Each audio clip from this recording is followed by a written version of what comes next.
L'appel de la montagne peut être dangereux, surtout pour la montagne. La preuve avec les performances de Julius von Bismarck.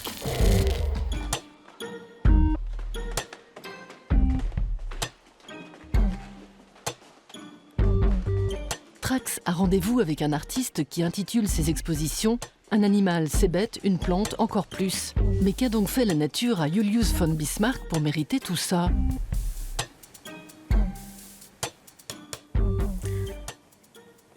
J'étais un garçon très nature. C'est nul comme expression. On avait un jardin et je m'émerveillais à chaque nouvel être vivant que je découvrais. Un jour, un crapaud s'est installé dans mon étang. Ça a été le moment le plus fabuleux de l'année. Qu'un crapaud choisisse précisément de traîner dans mon étang, j'ai trouvé ça méga cool. Cela ne l'a pas empêché de punir la nature en prenant exemple sur le roi perse Xerxès, réputé pour avoir fait fouetter la mer.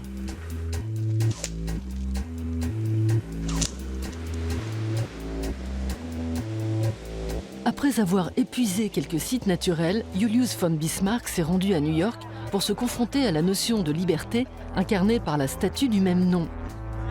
Il s'est assez logiquement fait embarquer par la police américaine.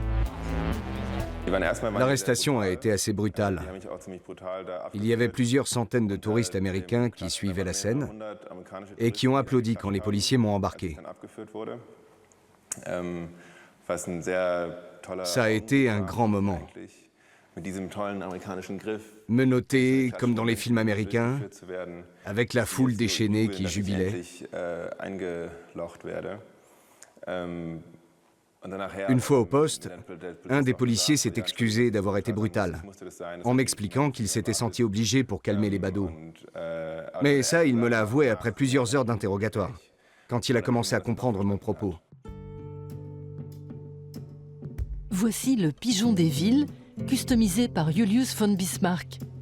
Grâce au geste de l'artiste, le pigeon, surnommé le rat des airs, traité et empoisonné comme une vermine, devient beau et digne d'être protégé comme n'importe quelle autre espèce naturelle.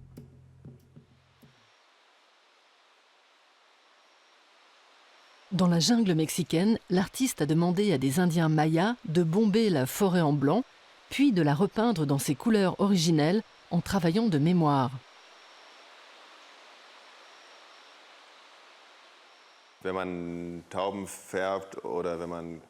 Quand on teint des pigeons, qu'on fait des graffitis sur des rochers ou qu'on peint une forêt, comme ici, on est forcément accusé de dégrader la nature, voire d'être un terroriste.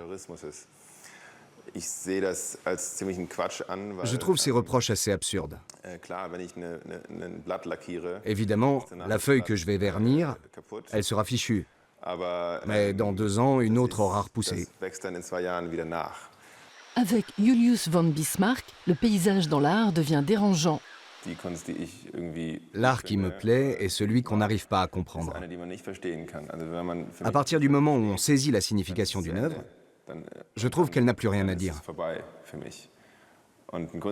Je préfère les travaux qui ne se dévoilent jamais entièrement.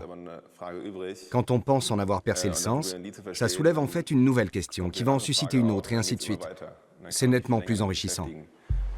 L'artiste réalise sa prochaine performance dans le jardin botanique de la ville de Göttingen, où il s'apprête à planter un bouleau factice parmi la végétation naturelle.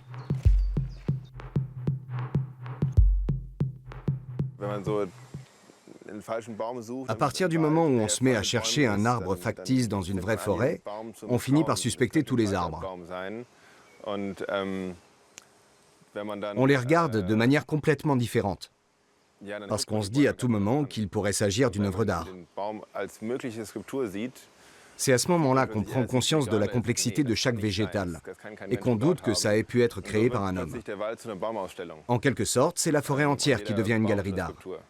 Il s'agit donc moins de faire passer une sculpture pour un arbre que de transformer tous les arbres en sculpture. La forêt de Grunewald à Berlin en compte déjà un. À vous de le trouver.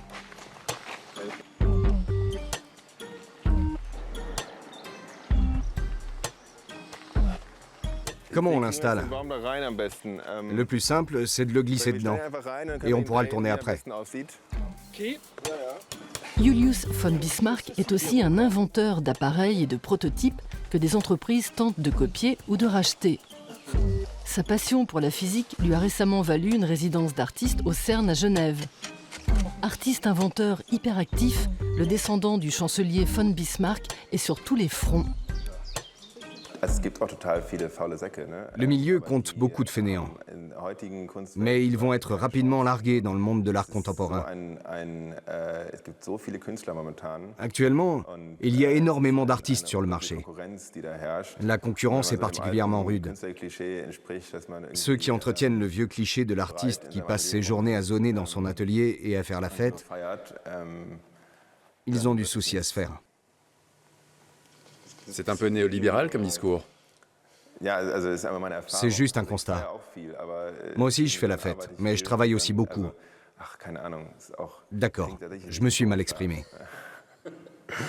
Je ne veux pas passer pour un néolibéral. Tourné en rond pour entrer en transe, il a fallu 8 heures à Julius pour couper cet arbre au couteau.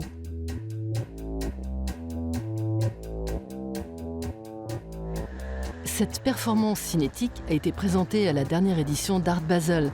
L'artiste a passé une semaine sur une plateforme tournante.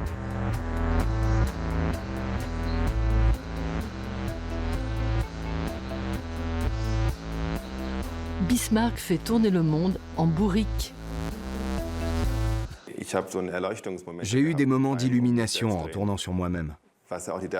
C'est ce que font les derviches, et qu'on retrouve d'ailleurs dans d'autres cultures.